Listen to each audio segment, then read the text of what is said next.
President Trump, in a speech to the nation tonight, will cast the situation at the southern border as a crisis. But his critics say the real crisis is an economic, political, and human one.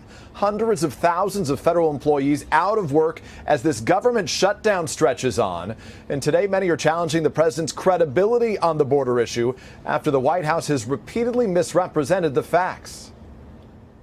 Tonight, a presidential pitch in prime time. President Trump's first Oval Office address. The immigration speech, part of a 1-2 PR punch, with a trip to the border set for Thursday. Both designed to highlight what the president calls a humanitarian and national security crisis. President Trump warning he might declare a national emergency going around Congress to get his border wall built. We're looking at a national emergency because we have a national emergency. Vice President Pence says no decision has been made so far. Democrats pushing back. Declaring an emergency on our border to build a wall is probably the worst public policy idea I've heard in about 10 years. Ongoing negotiations to fund the wall remain the crucial sticking point in the partial government shutdown, now in its 18th day. This despite the president's repeated campaign promise that Mexico was going to pay for the wall. Who's going to pay for the wall?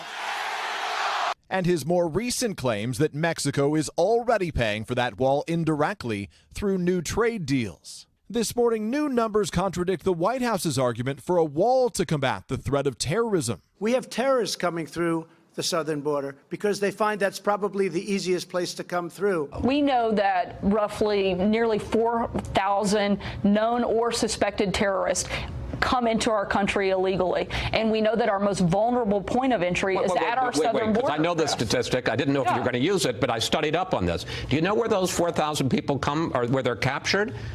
Airports. Not always. In fact, between October 2017 and March 2018, agents at the southern border encountered only 6 immigrants listed in a terrorist screening database. That's according to figures provided to Congress last spring, first reported by NBC News.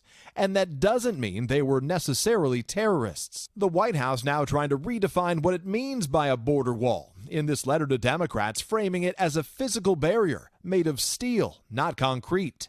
Helplessly watching the stalemate, 800,000 federal workers, many of them set to miss a paycheck this week. Among other things, food stamps and federal housing could be impacted if the shutdown drags on. And with concerns that tax refunds won't go out on time, overnight the IRS promised it'll begin processing those tax returns by the end of this month and will pay out the refunds as scheduled.